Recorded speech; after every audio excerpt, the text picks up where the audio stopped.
The Acton Music Project is dedicated to the ideal that everyone can make music. I think we need a theme song. A theme song? Yeah, a theme song. Yeah, every good TV show has a theme song. Is this a good show? It's going to be a great show. Oh, we'll see. Yeah, Hey, I guess we will. You got your guitar, right? I have mine. Why don't you play something? I got my Yeah, bass. okay, I can do that. How about something like this? All right, I'm going to go get my sax. I could do some noodling. I got some lyric ideas. You guys want to hear it? Yeah. Yeah, go All for right, it. I'll try it out. Making music with the Acton Music Project. Making music with the Acton Music Project. Tune up your amp and sing along. Write some songs that aren't too long. Grab a guitar and get in tune. If you can't do that, then squeeze a balloon. Oops. Making music with the Acton Music Project. Making music with the Acton Music Project. Making music is lots of fun. So keep on watching now, don't you run. Rock, jazz, country, and blues. When we play, we don't wear no shoes. Yeah, nice, Joe. Yeah. Everybody! Making music with the Acton Music Project. Making music with the Acton Music Project. If you like the things you see, just tell a friend to turn on the TV. Now you might learn a thing or two. Like how to play a mean kazoo. Hey, it's a good thing you brought that, Craig. Making music with the Acton Music Project.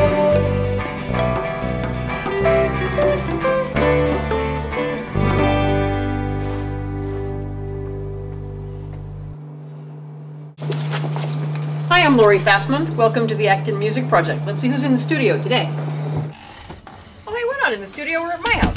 That's right, I'm hosting a midweek sing for the Folk Song Society of Greater Boston. Why don't we go on upstairs, grab a bite to eat, and join in the singing? It's so easy to dream of the days gone by. It's a hard thing to think of times to come. But the grace to accept every moment as a gift is a gift that is given to some in dandy, and I'll be a rover. You know who I am by the song that I sing. Loud are the bells of Norris, and the people come and go. No, they never. No, they never no more. For I play the wild rover. No, never no more. Oh, wayfaring stranger, traveling through this world of woe. Sad to say I'm on my way. Won't be back for many a day. My heart is down, my head is turning around. I had to leave a little girl in Kingston Town. Well, howdy, thank you all for coming. This is a midweek sing, which is a singing party hosted by the Folk Song Society of Greater Boston. We have a whole bunch of different kinds of singing parties. The midweek sings used to be once a week. It kind of died down, often on Wednesday, but we're doing this one on Monday because of the Thanksgiving holiday. So this is a Thanksgiving-themed potluck, and thank you so much to Bob and Louise for bringing the turkey, which was heavenly, and to you all for bringing these other wonderful foods. And the format of these things typically is that we go around the circle, but it's somewhat informal, so if you want to do something out of turn, that's fine. We'll sort of go around this way, and everyone gets an opportunity to pick a song. You can lead a song, request a song, pass if you want to, whatever you like. There are no rules about what the songs have to be. We tend to do folk music, but Beatles are fine, Bob Dylan, whatever you're in the mood for. They don't have to be Thanksgiving themed. And can you tell me a little bit about what does the Folk Song Society do? It's lots of opportunities to sing and concerts and camaraderie and potluck dinners. Exactly. That's what brings me here also, the food. And you live here. Okay, that also brings me here. What folk song society activities do you participate in? We can't sing for beans, either one of us, but we love coming and eating and listening to the music. I see you guys singing along. Oh, Some little. I think we try. Sometimes hum. Ron, I haven't seen you for a long time. What have you been doing musically in your life lately? Yeah, so I have at times been a regular participant in the midweek sings and the monthly sings, and occasionally go to some of your concerts. And I just like being in a place where I can sing, and it doesn't matter whether I'm any good doing it. Cat songs that you made up, I'd love to hear them.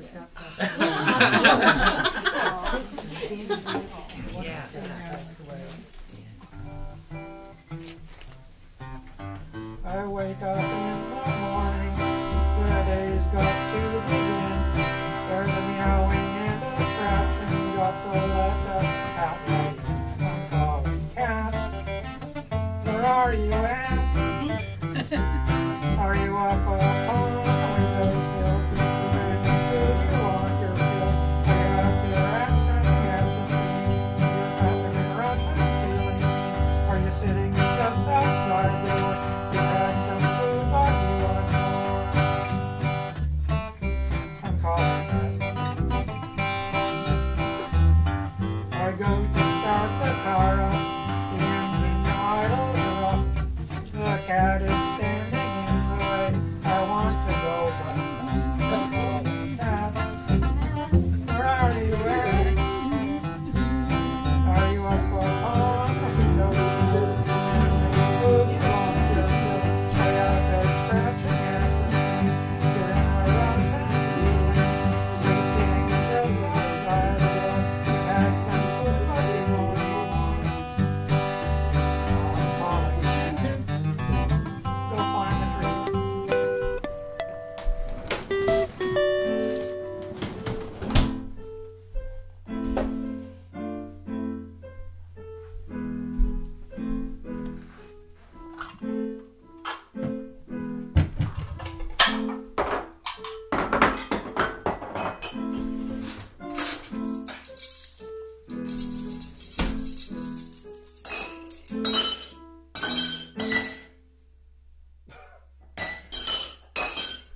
Hey Peter, can you come in here and help me with dessert? I gotta show you something.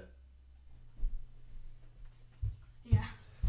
I was listening to you playing the piano. It sounded really good, by the way. And getting us all set up for our ice cream. And I put down the bowls onto the sideboard here. And as soon as I put the spoons in them, listen to what happened. Is that cool? Huh. Each bowl has its own tone, you know, because of the thickness of the glass and the size of the bowl. It's really interesting. And I got a bunch of tones out of them. Yeah, it's just like the piano with the different notes. Yeah, exactly. Each bowl could be one note of the piano scale, except we're playing bowls instead. Anyway, it got me thinking about sounds and tones that we can make out of bowls and such. Yeah. And I thought there must be some other stuff here in the kitchen that we could use to get the rest of those tones. Yeah. Did you want to help me out and go get some more bowls and see if we can get a whole bunch of more notes? Yeah, sure. All right, sounds cool. Let's go. Let's go. Wait, let's put the ice cream back. Good call. Good call.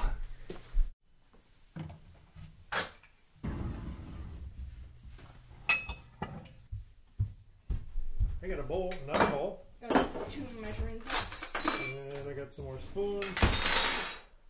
Wait, 1 sec.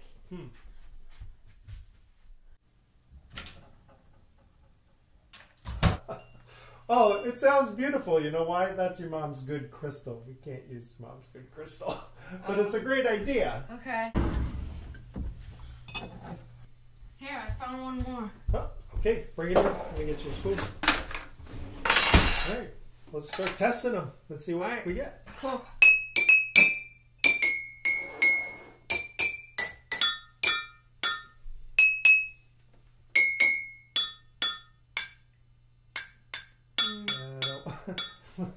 Doing that.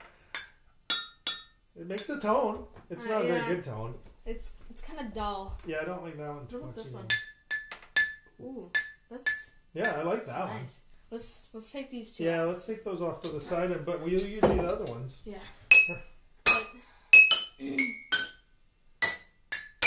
Should we arrange them? Yeah, let's make them like we were talking earlier about, like a piano.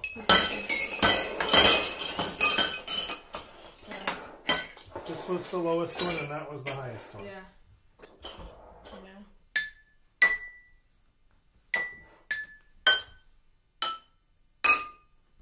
Oh, okay. Do the whole thing. Wait. That sounds really cool. Yeah, I agree. Let's get rid of those. Okay, I need one too.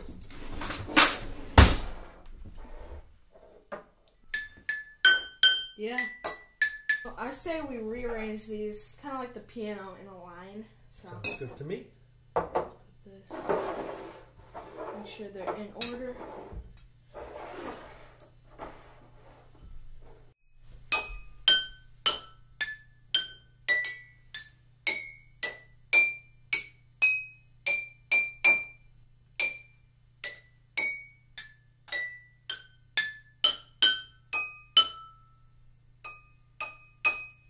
Make up a song.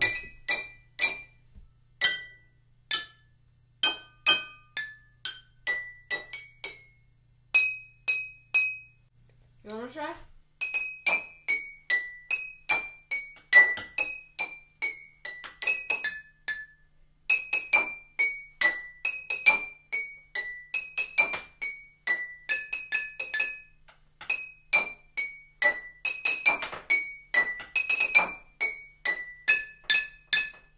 Well, this was really cool, but I doubt anyone's done this in a real song, like with the glasses and bowls.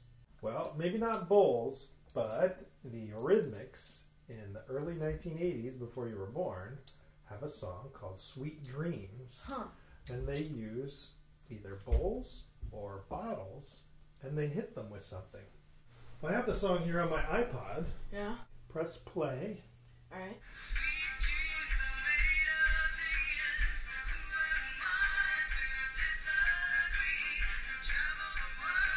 So when does the glasses come in? Wait for the bridge. It's coming. Okay.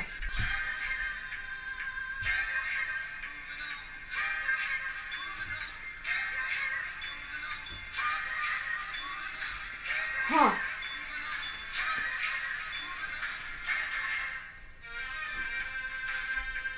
That's really cool. This was a lot of fun. Yeah. How about we go back to dessert and get the ice cream? Yeah. There's a couple more verses, but I forgot them.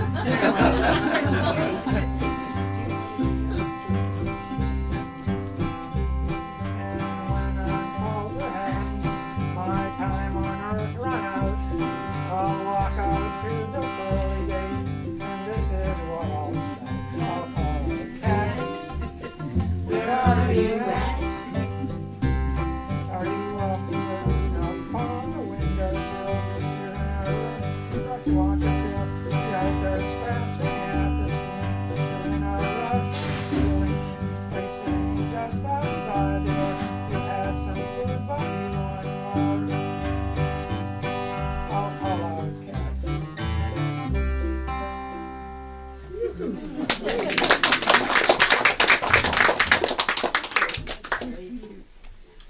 Two things have jumped out to me that I thought were kind of interesting recently. One is that, as Ron pointed out, we've got people, as close in as Boston and Somerville, close into the city, and as far out as Acton and Worcester, that here's from Worcester. So the Folk Song Society of Greater Boston really covers a really wide berth in terms of where everybody lives.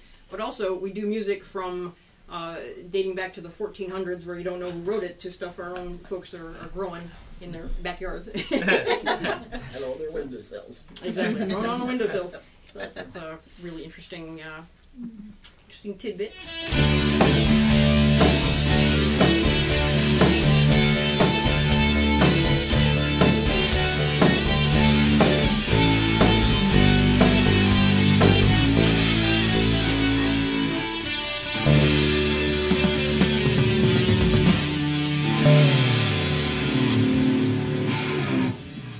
Hi and welcome to Music Piece Theater. I'm Craig Vandera, and on today's segment I want to take you on a little tour of the electric guitar. Now, for those of you who play guitar, you may know all this stuff already, so feel free to get up and go make a sandwich or grab an iced tea or something, but remember to come back for the end of the show because there's still some cool stuff to come. Alright, now for the rest of you, this is my guitar. It is an electric guitar, and I'll just take you through some of the components. You've probably seen guitars on TV, you may have touched one at some point, but you may wonder, what is all this stuff and how does it work? So I'll try to explain it. First of all, the body of the guitar is this part right down here. Generally, electric guitars come in a few different types. There are solid bodies, which are indeed solid, all the way through solid pieces of wood. This one happens to be a semi-hollow, which means that there's a solid block of wood going through the middle, but for the most part it's hollow around here. And there are also complete hollow body guitars, which are electric. This particular one of the clues that you have that it's a semi-hollow is that it has these little sound holes here, which are frequently called F-holes. And the reason they're called F-holes, as I just found out recently on Wikipedia, is because they are shaped like a fancy letter F. If I hold it up like that, you can see that. Other parts of the guitar, this part right up here is called the neck, and way up at the top here you have what's called the headstock. And the headstock has these cool little tuning keys which are used to tighten the strings, which get the guitar in tune and allow you to make the sounds that you're trying to make. Now, speaking of strings, there are a couple different ways that the strings can attach to the body of the guitar. If you look at this one here, and typically you'll see these on hollows or semi-hollows where it has an arched top or a floating bridge. Frequently with solid bodies, the strings go all the way through the body of the guitar, which this one does not. Other features of the guitar, if you look here, you'll see these little gizmos. These are the pickups. So this is how the sound actually gets from the guitar into the amplifier, or as it's frequently called, the amp, which actually would be a good name for a band or a TV show. But anyway, the pickups, these particular ones are called humbucking pickups, which means they're just louder. But basically the way these work is that there are little electromagnets inside of here. In fact, if you're really interested, let me just read this to you. The basic science behind pickup function is Faraday's law of induction, which states that a changing magnetic field causes an electric field to be set up in a nearby wire, causing a current to flow if the wire is part of a closed circuit, a loop of wire, for example. I'm sorry, I heard someone snoring out there. Maybe that was too much information. Anyway, so the pickups pick up the sound from the strings magnetically, transfer it through little wire gizmos, and then out this little hole here, which goes into your amp. Couple more things. These knobs down here, frequently called pots, they are used to control both the volume and the tone that's coming out of the guitar. So on this one here, the top two pots control the tone and volume that are coming from the neck pickup, which is the one closest to the neck, and the bottom two control the volume and the tone that's coming out of the bridge pickup, which is the pickup that's closest to the bridge. This particular guitar has two pickups. Sometimes you see guitars with just one, sometimes you see three. There are different variations, but this one just has the two. One last thing, you're probably wondering what this little knobby is up here. This is a toggle switch that tells the guitar, tells the pickups which information to send to the amplifier. If I have it in the top position, the sound only comes from the neck pickup. If I have it in the middle, both pickups are sending sound to the amplifier.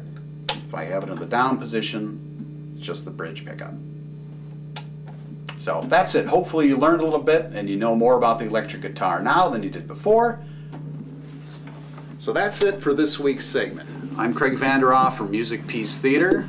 Thanks for joining us, and remember, support local music, be local music.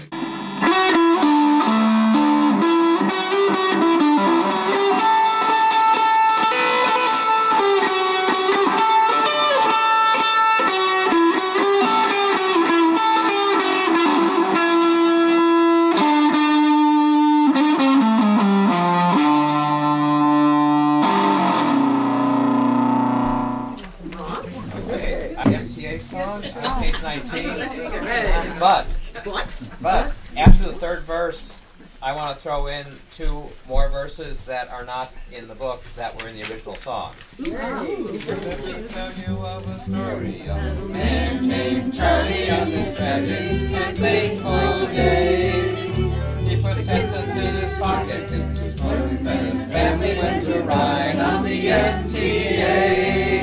But did he ever return? No, he never returned, and his fate is still unlearned. He may ride forever neath the streets of Boston. He's a man who never returned. Charlie put in his dime at the Kendall Square station, made a change for Tomato Plain.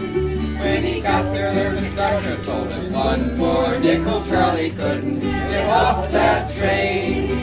Did he ever return? No, he never returned, and his fate is still unlearned. Charlie, he may ride forever neath the streets of Boston. He's a man who never returned. Now all night long, Charlie rides through the tunnel, saying, "What will become of me? How can I afford to see my sister in Chelsea or my brother in Roxbury? Did he ever return? No, he never returned, and his fate is still unlearned. Oh, Charlie, he may ride forever neath the streets of Boston. He's the man who never returned." Extra verse 1. I can't help, said the conductor, I'm just working for a living, but I sure agree with you. For the nickels and the dimes you'll be spending in Boston, you'd be better off in Timbuktu. Did he ever return? No, he never returned, and his fate is still unlearned. Poor old Charlie, he may ride forever neath the streets of Boston. He's the man who never returned. Extra verse 2.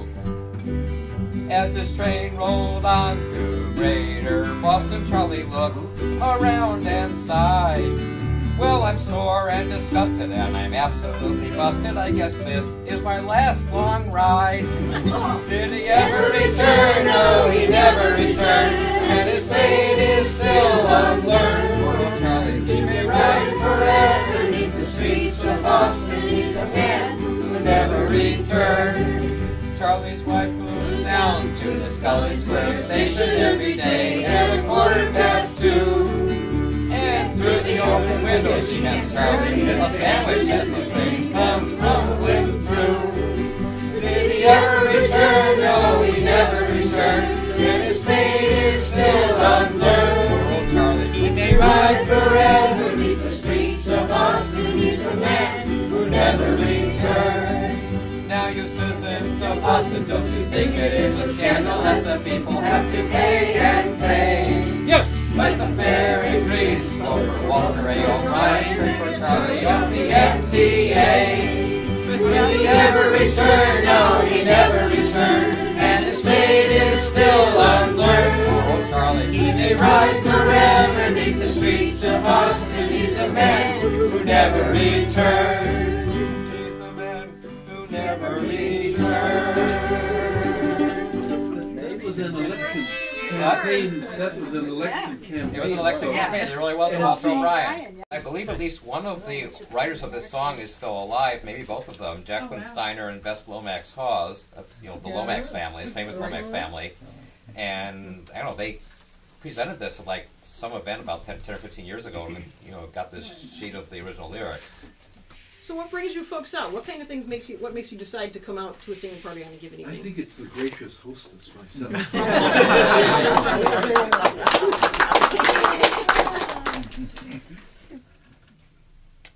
I enjoy the music and the voices. Oh, no, it's fun.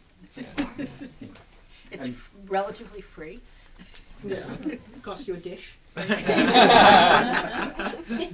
music is so great. It's the one activity where a whole group of people that really don't, that might not know each other, can come together, and within a minute or two, they're all making harmony together, and sharing their feelings and their thoughts. It's great.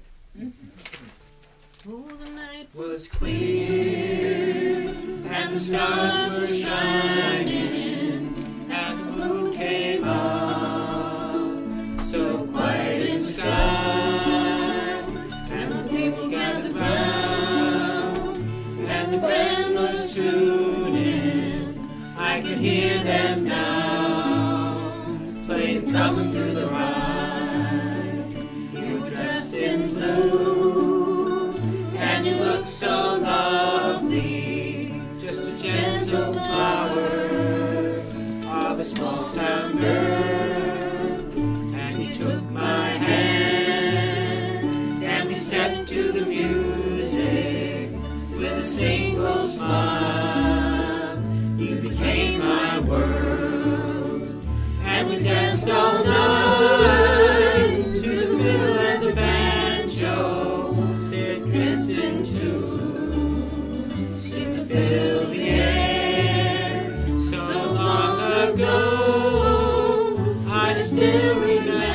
summer when we fell in love at the Roseville Fair. Now we courted well, and we courted dearly, and we rocked for hours in the front porch chair. And a year went by from the time I met you, and I made you mine at the Roseville Fair. So here's a song for all the lovers, and here's a tune that they can share. May they dance all night to the fiddle and the banjo, the way they did at the Roseville Fair.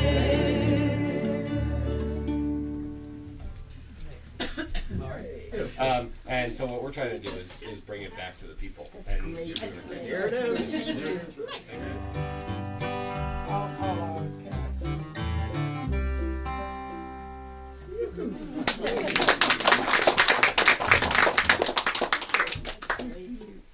Thank you. All cats are dead. Unfortunately, Dr. Whitbeck's going to be allergic to that song. I was getting congested. Just